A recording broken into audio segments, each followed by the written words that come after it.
On reporter. Lok Sabha തെരഞ്ഞെടുപ്പിൽ പ്രചാരണ പ്രവർത്തനങ്ങൾ ഏകോപിപ്പിച്ച PR ഏജൻസിക്കെതിരെ പരാതിയുമായി ഒരു വിഭാഗം BJP നേതാക്കൾ.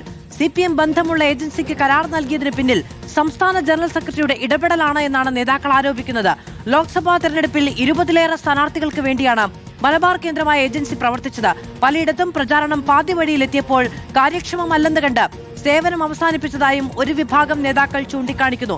റഹീസ് റഷീദ് വിവരങ്ങളുമായി ചേരുകയാണ്. റഹീസ്, അശ്വിനിയുടെ അടക്കം തെരഞ്ഞെടുപ്പ് പ്രചാരണവുമായി ബന്ധപ്പെട്ട ആരോപണങ്ങളുണ്ട്. ചിലയിടങ്ങളിൽ ചില PR വർക്കുകൾ പാളിപ്പോയി എന്ന തരത്തിലുള്ള വിമർശനങ്ങളുമുണ്ട്. എന്തായാലും ഇപ്പോൾ ചില നേതാക്കൾ വളരെ പ്രകടമായി തന്നെ അഭിപ്രായ വ്യത്യാസം ഉന്നയിക്കുകയാണ്.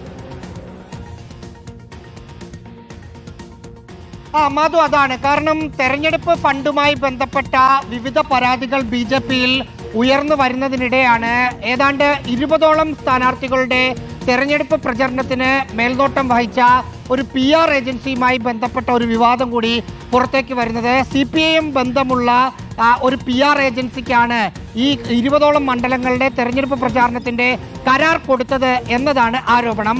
അത് CPIM ബന്ധമുള്ള ആൾക്ക് കൊടുത്തു എന്നതല്ല ആരോപണം. പകരം ഏതാണ്ട് കോടിക്കണക്കിന് രൂപ, ഒരു 3 കോടി 4 കോടി എന്നൊക്കെയാണ് പരാതി ഉന്നയിക്കുന്നവർ പറയുന്നത്. അത്ര കോടി രൂപ അവർക്ക് കൊടുത്തിട്ടും ഒരു കാര്യമുണ്ടായില്ല.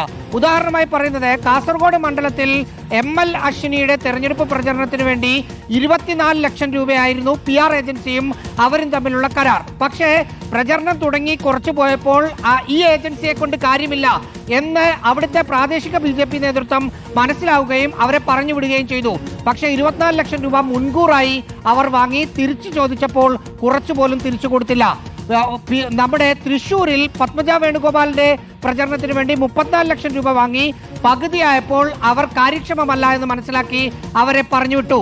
കരുനാഗപ്പള്ളിയിലെ BJP സ്ഥാനാർത്ഥിയുടെ പ്രചരണത്തിന് വേണ്ടി 15 ലക്ഷം വാങ്ങി. പ്രചരണം അവർ കൊള്ളില്ല എന്ന് പറഞ്ഞു മാറ്റി. കാട്ടാക്കടയിൽ PK കൃഷ്ണദാസിന്റെ പ്രചരണത്തിന് അവസാന 8 ദിവസത്തിന് വേണ്ടി 13 ലക്ഷം രൂപയാണ് വാങ്ങിച്ചത്. ആ വാങ്ങിച്ച ഇത്രയും ഇടപാടുകൾ നടത്തിയ ആൾക്ക് കാര്യക്ഷമമായി പ്രവർത്തിക്കാൻ കഴിഞ്ഞില്ല, പറഞ്ഞുവിട്ടു. പണം തിരികെ ചോദിച്ചിട്ട് നൽകിയുമില്ല. മലബാർ കേന്ദ്രീകരിച്ച് പ്രവർത്തിക്കുന്ന BJPയുടെ ഒരു സംസ്ഥാന സെക്രട്ടറിയാണ് ഈ PR ഏജൻസിയും BJPയും തമ്മിലുള്ള ഇടനില നിന്നത്. ആ BJP സംസ്ഥാന സെക്രട്ടറിക്കും ഇതിന്റെ വിഹിതം കിട്ടിയിട്ടുണ്ട് എന്ന ആരോപണമാണ് ഇപ്പോൾ പാർട്ടിക്കുള്ളിൽ ഒരു വിഭാഗം ഉയർത്തിയിട്ടുള്ളത്. റഹീസ് റഷീദാണ് വിവരങ്ങൾ നൽകിയത്. ലോക്സഭാ തെരഞ്ഞെടുപ്പ് പ്രചാരണത്തിൽ പ്രചാരണ പ്രവർത്തനങ്ങൾ ഏകോപിപ്പിച്ച PR ഏജൻസിക്കെതിരെ പരാതിയുമായി BJPയിലെ ഒരു വിഭാഗം നേതാക്കൾ രംഗത്ത് വന്നിരിക്കുകയാണ്. ഫണ്ട് ചെലവഴിച്ചതുമായി ബന്ധപ്പെട്ടും PR പ്രവർത്തനങ്ങൾ ഏകോപനമില്ലാതെ പാതിവഴിയിലായിപ്പോയതുമായി ബന്ധപ്പെട്ടും പരാതികൾ ഉണ്ടാകുന്നു.